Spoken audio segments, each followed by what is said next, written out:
بسم اللہ الرحمن الرحیم۔ السلام علیکم۔ آج ہم بات کریں گے ہونڈا 125 موٹر سائیکل کے انجن کے ڈیزائن کے بارے میں، اور آپ دیکھ رہے ہیں دی نالج۔ مئی 1974 میں ہونڈا والوں نے 2 بندے جاپان سے پاکستان صرف اس لیے بھیجے کہ یہاں کس قسم کی موٹر سائیکل کامیاب ہو سکتی ہے، اور جو کچھ انہوں نے اس ملک میں دیکھا وہ ادھر جاپان میں کوئی سوچ بھی نہیں سکتا تھا۔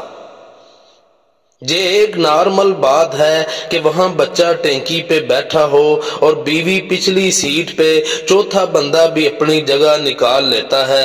کچھ لوگ تو سبزی، گوشت اور باقی سودا سلف ہینڈل سے لٹکائے گھوم رہے ہوتے ہیں۔ میں نے موٹر سائیکل کو وہاں گدھا گاڑی کی جگہ استعمال ہوتے بھی دیکھا ہے۔ یہ بیان اس بندے نے ہونڈا والوں کو دیا جو ہمارے جیسے ملکوں کے لیے موٹر سائیکل بنانے والے ڈپارٹمنٹ کا ہیڈ تھا۔ پھر کہنے لگا وہ لوگ اس وقت تک تیل نہیں بدلتے جب تک پتلا پانی نہ ہو جائے یا کہیں جل جلا کے اڑ جائے۔ ایئر فلٹر بدلنے کا دور دور تک کوئی تصور نہیں، اور چین جب تک کور سے ٹکرا کر ٹوٹ نہ جائے وہ لوگ کبھی اسے نہیں بدلتے۔ ایک کے بعد دوسرے کے بعد تیسرا۔ ہم نے ایسا منظر دیکھا جو ادھر جاپان میں کوئی سوچ بھی نہیں سکتا۔ ہونڈا 125 سے پہلے 3 ڈیزائن آتے تھے۔ 1968 میں CS90، 1969 میں CB100 اور 1973 میں S110۔ ان سب کو برابر دیکھ بھال چاہیے ہوتی تھی، مار نہیں کھاتے تھے، اور ہونڈا ترقی پذیر ملکوں میں اپنا شیئر تیزی سے گرتا ہوا دیکھ رہا تھا۔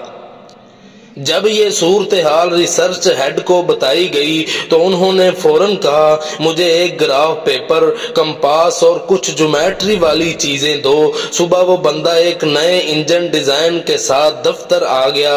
ادھر جو موٹر سائیکل ڈپارٹمنٹ کا ہیڈ تھا اس نے بھی ایک لائٹ ویٹ اور کم دیکھ بھال والے انجن کی ڈیزائننگ اگلے دن لا کے سامنے رکھ دی۔ دونوں ڈیزائن دیکھے گئے اور بالآخر اسی بندے کا انجن منظور ہوا جو پاکستان سے ہو کے گیا تھا۔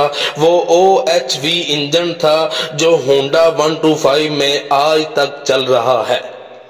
اگلا پورا 1 سال 8 پوائنٹس پر فوکس تھا ہونڈا والوں کا کہ انجن کی فیول ایوریج اچھی ہو، مار کھانے والا انجن ہو، ڈیزائن مکمل پریکٹیکل ہو، اور وہی سب چیزیں ممکن ہوں جن کے یہ لوگ عادی ہیں۔ پورے موٹر سائیکل کی دیکھ بھال آسان ہو، فریم ایسا ہو جو 4 بندے بھی برداشت کر سکیں، پٹرول کی ٹینکی ایسی ہو کہ بچہ آرام سے بیٹھ سکے، موٹر سائیکل کا رنگ اور اسٹیکر ایسے ہوں کہ پاکستانیوں کو پسند آئیں، اور سیٹ 2 کی بجائے 1 ہی لمبی سیٹ ہو۔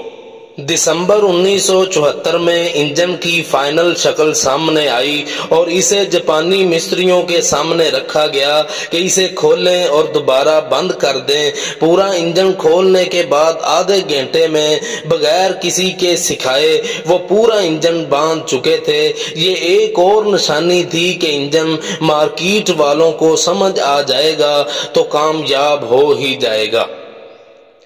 تھائی لینڈ اور بینکاک کی گرمیوں میں موٹر سائیکل کچے راستوں پہ دوڑائی گئی تاکہ انجن کے گرم ہونے اور دھول مٹی سے خراب ہونے والے مسئلے چیک کیے جا سکیں۔ پٹرول بھی ہر جگہ سے ڈلوا کے دیکھا کہ کچرے وغیرہ کا مسئلہ تو نہیں ہوتا۔